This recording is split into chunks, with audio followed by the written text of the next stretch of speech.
There's a lot of misunderstanding out there and a lot of misinformation. Should you talk to the police without a lawyer? The criminal justice system overwhelmingly depends on people who unwittingly incriminate themselves to the police, which they do. Secondly, if a criminal suspect invokes the right to counsel or the right to remain silent, then this doesn't occur. Third, a criminal suspect need only request a lawyer for all interrogation to stop. They don't have to already have a lawyer ahead of time or give a specific name. They just have to ask for a lawyer. Any lawyer. Those are the magic words. That's it. What are Miranda rights? What are Miranda warnings? The fact is that custodial interrogation is what cannot happen until Miranda warnings are given, and then there's a voluntary waiver of those Miranda rights that takes place, such as the right to remain silent, the right to have a lawyer present before, during questioning by police. Where does this come from?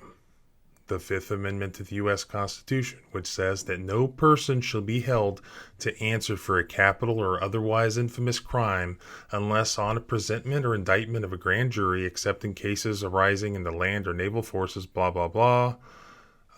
Nor shall be compelled in any criminal case to be a witness against himself. That's where this comes from. So, basic information. When are Miranda rights required to be read? Nobody understands this. When a suspect is in custody and being interrogated, or when a suspect reasonably believes that they're in custody and being interrogated. What is interrogation? Interrogation includes not only express questioning, but also the, quote, functional equivalent of express questioning, namely any conduct, quote, that the police should know is reasonably likely to elicit an incriminating response. So a lot of wiggle room there to litigate in court. So, how do you know if somebody's in custody? Well, was it a traffic stop and were they asked to exit a vehicle? Have guns been drawn? Was force used? Were they put in handcuffs? Were they told that they're not free to leave? There's an endless number of scenarios that could occur. So, a suspect can waive Miranda rights, but they can't waive the reading of Miranda rights. Miranda warnings may have to be given again if too much time has lapsed between when they were first given and the interrogation which ensues. When are Miranda warnings not required to be given? Police officers can conduct general on-scene questioning as to facts surrounding a crime or other general fact-finding questions without giving anybody Miranda rights. Officers can ask about the guilt of other people, of third parties, without giving the person that they're talking to Miranda warnings. Miranda warnings don't apply to voluntary statements that were made prior to interrogation. Miranda warnings don't apply to statements of guilt made to persons other than law enforcement. So if a guy tells his buddy that he committed a crime, Miranda is not a defense. Miranda warnings don't apply if the person who's being interrogated is not in custody. So you need custodial interrogation. You need custody and you need interrogation.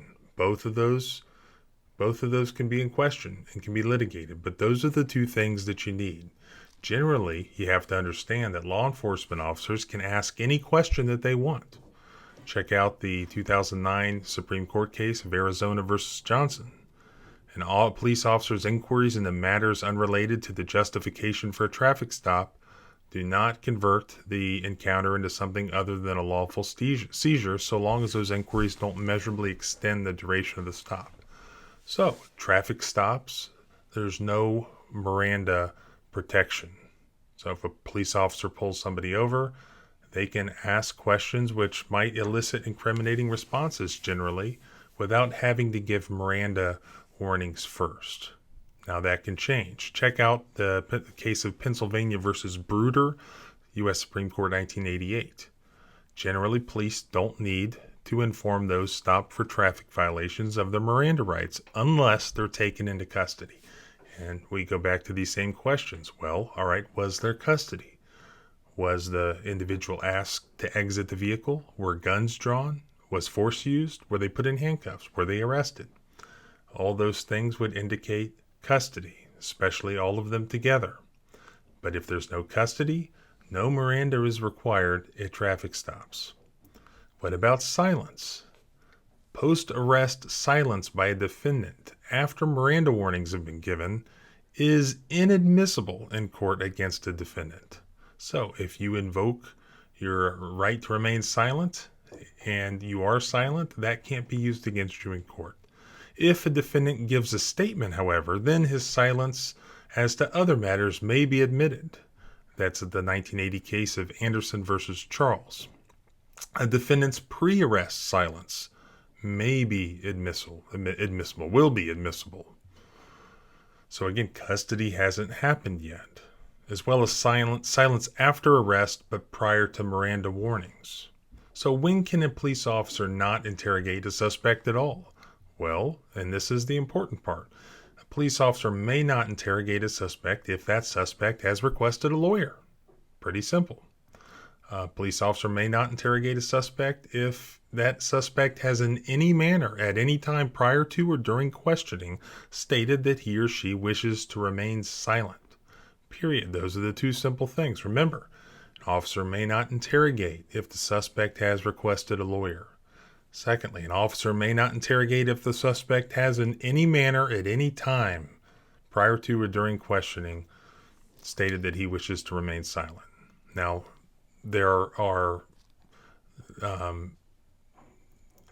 these can be waived under certain circumstances, which I don't need to go into. What sort of behavior by police officers may render a confession invalid in court?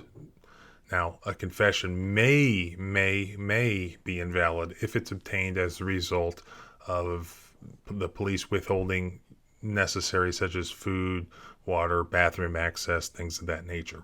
A confession may be invalid if they obtain a waiver of Miranda rights through coercion or threats or through tricking a suspect. A confession may be invalid if the interrogation takes too long, if physical force is used, if promises are made to help a suspect if he or she confesses, or if the officer misrepresents the body of evidence collected against the suspect. Now, I say may because a lot of these things happen to certain degrees, but at some point they can become enough to render a confession invalid. So, remember, the criminal justice system overwhelmingly depends on people to be dumb, to unwittingly incriminate themselves on a mass scale, which they do. If you don't believe me, watch the TV show The First 48.